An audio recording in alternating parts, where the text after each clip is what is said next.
You are the mystery. Let's explore what I mean by that.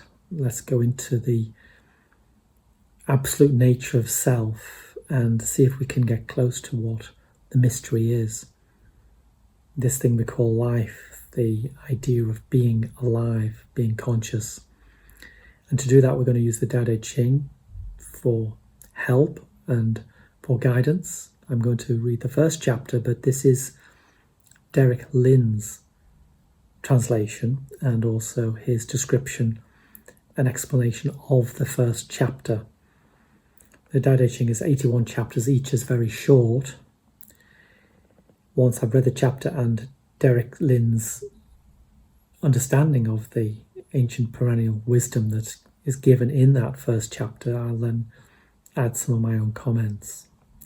And let's see if we can together get close to the mystery that is you. The Tao that can be spoken is not the eternal Tao. The name that can be named is not the eternal name. The nameless is the origin of heaven and earth. The named is the mother of myriad things. Thus, constantly free of desire, one observes its wonders. Constantly filled with desire, one observes its manifestations. These two emerge together but differ in name. The unity is said to be the mystery. Mystery of mysteries, the door to all wonders.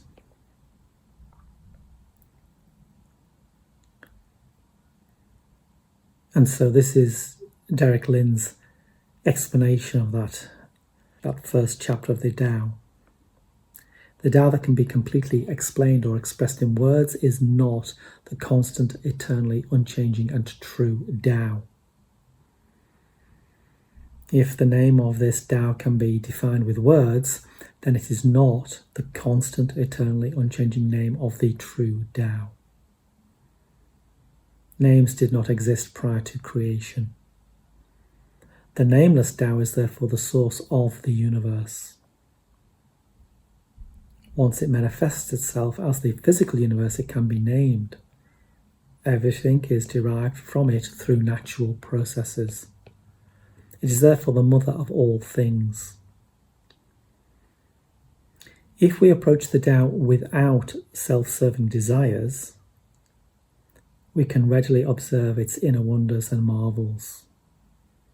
This establishes a direct connection to the source, the vast intelligence of universal consciousness.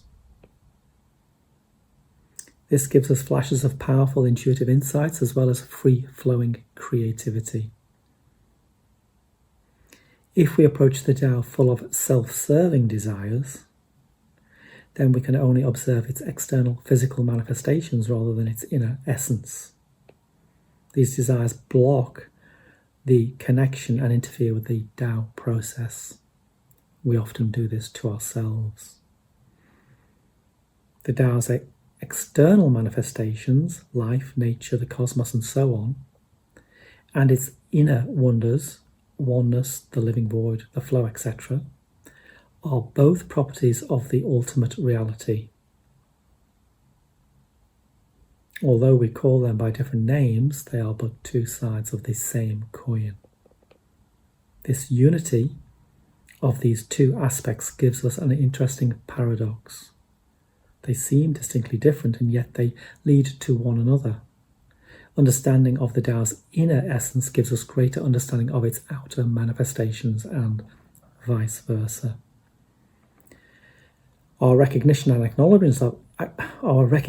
acknowledgement of this paradox will open the door for us to further explore the infinite wonders of the Tao.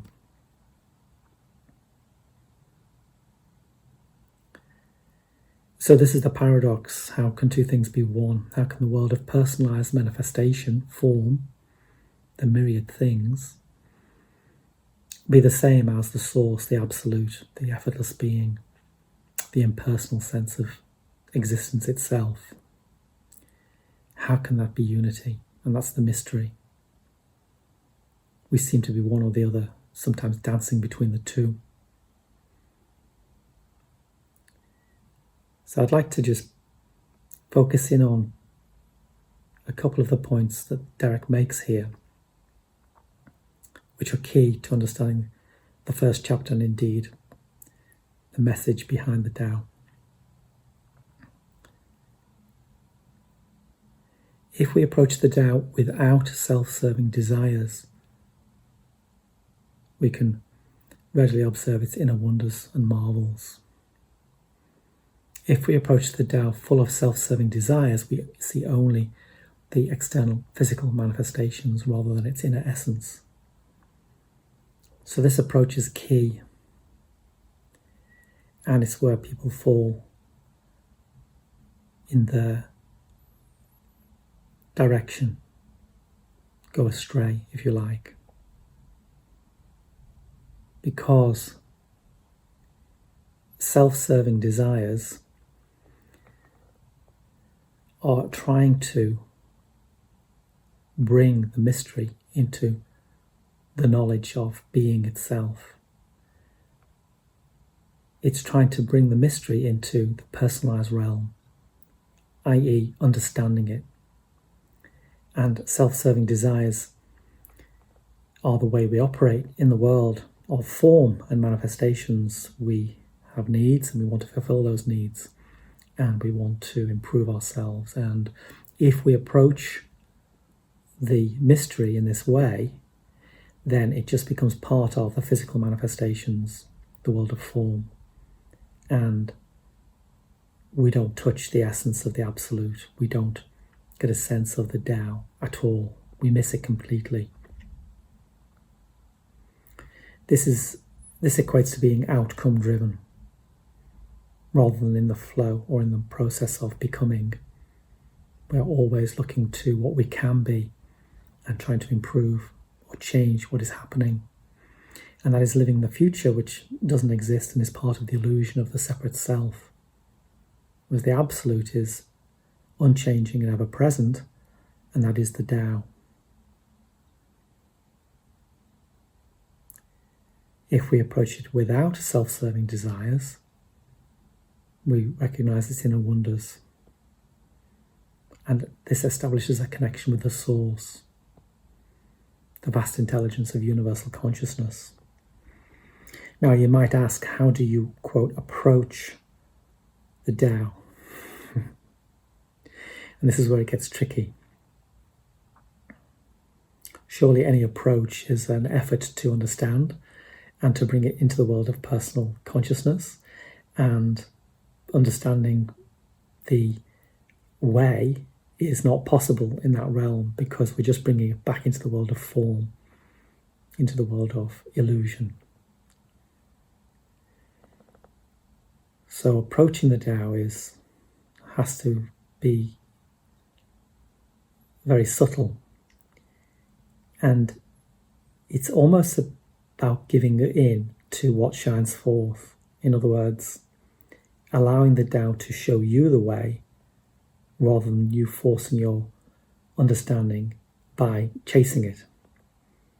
Because if you chase it in the world of your mental realm, your intellectual ideas, in order to understand it and possess it, then you have left the absolute way behind. You're back into the world of form and manifestation.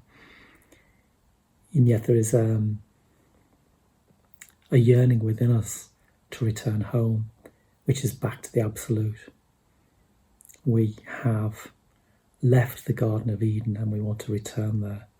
We have eaten from the tree of knowledge and we have named the particular things, and that tree of knowledge gives us self-consciousness, and then we clothe ourselves physically but also mentally with ideas of self, personality, personal consciousness, drive, ambition, ego. And that is separation. And there is a part of us that yearns to return back to the innocence of being itself, the pure conscious awareness, the effortless being. And here, in the description of the chapter, the first chapter of the Tao, we are highlighting the paradox between being and becoming. Becoming in the world of form, acting in the world, moving forwards, trying to move from this place to a better place, that the being comes first. The being happens, and if we can allow that to manifest through us without force or effort, then the becoming will follow. And so often we go into the world trying to become something that we hope will bring us joy, peace and happiness and contentment, when really we need to return home, back to the Garden of Eden, back to our essential nature, which is the mystery of life itself and existence, the effortless awareness that doesn't require any movement in our sense of being. We do not have to find that place. It is what we are. It just needs to be uncovered. And so we can uncover it by recognizing what is false in our life, what doesn't define us. The things that we believe define us, the personalized realm of desires and fulfilling needs, is in the opposite direction to the eternal, ever-present, absolute. And so we don't have to go finding the Tao. The Tao finds us if we let go and realize that actually we are the mystery. We never left that mystery, and we are content in being that space of unknown, effortless awareness.